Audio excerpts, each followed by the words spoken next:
એક મારા નવા વિડીયોમાં। તો તમે કહેતા હો કે સવારમાં ક્યાં જાય છે ભાઈ?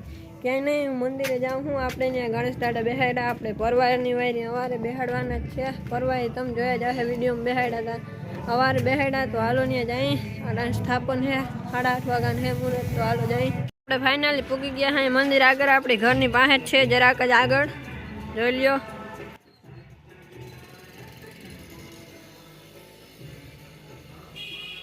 તો હાલો જાય અંદર જરાક। તો ભાઈ જોઈ લ્યો, આપણે અહીંયા બેહાડવાના છે ગણેશ દાદા। કાલ ભેંગી જા બધું હજી શણગાર્યું છે, તો અહીંયા બેહાડવાના છે આપણે, જોઈ લ્યો।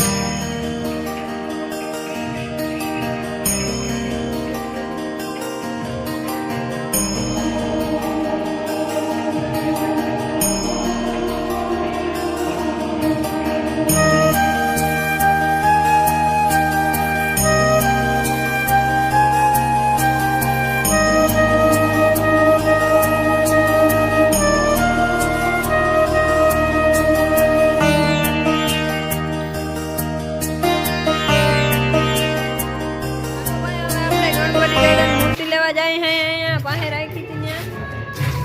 ચાલો મોરિયા મોરિયા મોરિયા મોરિયા મોરિયા મોરિયા ગણપતિ બાપ્પા મોરિયા મોરિયા।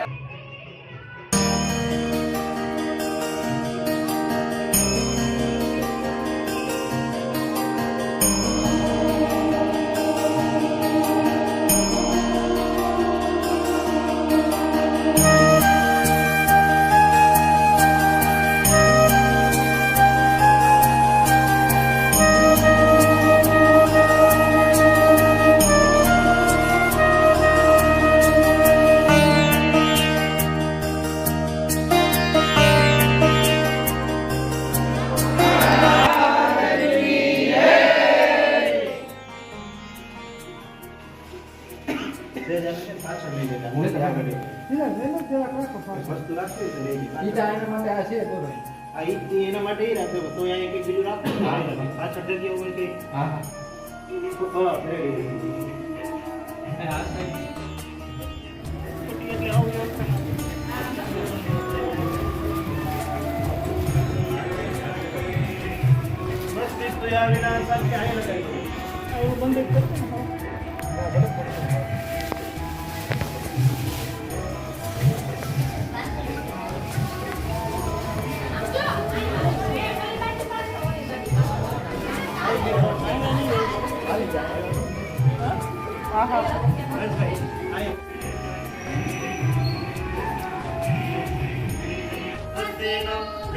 बृहस्पतिर्दधातु प्रेकादशवा मारुतः वृष्टिर्मातरः सुभङ्गावानो विदधे कुजमया अग्निर्दिवा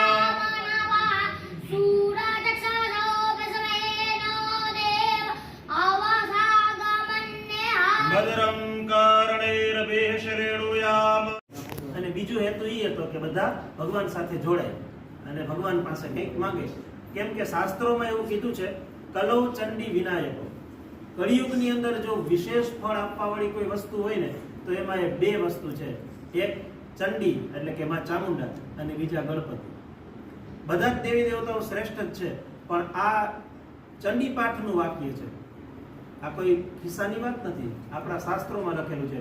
કલિયુગની અંદર ચંડી અને ગણપતિ આ બે હજરા હજુર છે, જો આપણી શ્રદ્ધા હોય તો આ બે હેતુ હતા। મને આજે વિશેષ આનંદ થાય કે આપણે જે બે હેતુ છે ને એ પાર પડશે। મને મહેશભાઈ વાત કરી, મને કે ગુરુબાપા આ રીતે આપણે કરીએ, ભાઈ બહુ સારું કરવું જોઈએ, એમાં કંઈ ખોટું નહીં એમ, કારણ કે ભગવાનની પૂજા એ થાય અને કેટલા સરસ તમે બધા પૂજામાં સંમિલિત થઈને બેઠા છો, એટલે પૂજાનું પણ એટલું જ મહત્વ છે। અને પછી આપણે જેટલા દિવસ પણ ગણપતિ 1.5 દિવસ રાખી શકીએ, 5 દિવસ, 7 દિવસ, 9 કે પછી ચતુર્દશી 14મે દિવસે આપણે વિસર્જન કરતા હોય, એ જેટલા દિવસની તમારી જે અનુમતિ જે પ્રમાણે પેલું આયોજન હોય એ પ્રમાણે કરીએ। પણ એટલા દિવસ એ બને આપણે સૌ સવારે ભેગા થઈએ, આરતી કરીએ, સાંજે ભેગા થઈ આરતી કરીએ, પછી આપણે સાંજે રાસ ગરબા કે એવું કંઈ કરીએ, તો એનાથી કરીને આપણો પરિવારનો કે જે કોઈ ગામ લોકોનો બધેનો એકબીજાનો ભાવ પ્રેમ જળવાઈ રહે। અને એનાથી કરી અને ભગવાનની આપણા ઉપર કૃપા ઉતરી આવે. આનો મેઇન હેતુ એ છે અને એ હેતુ આજે અહીંયા સિદ્ધ થતો આપણને જોવા મળે છે. તો આપણે સંકલ્પ કર્યો, સંકલ્પની અંદર આપણે સૌએ માંગ્યું કે આપણે સૌનું કલ્યાણ થાય, આવી તમે અમારા ઉપર કૃપા કરો. હાથમાં ફૂલ ચોખા રાખી જવાના અને ભગવાન સૂર્યનારાયણની ઉપાસના કરીએ. ઓમ આ કૃષ્ણેન રજસા વર્તમાનો નિવેશયન મૃતં મર્ત્યં ચ હિરણ્યેન સવિતા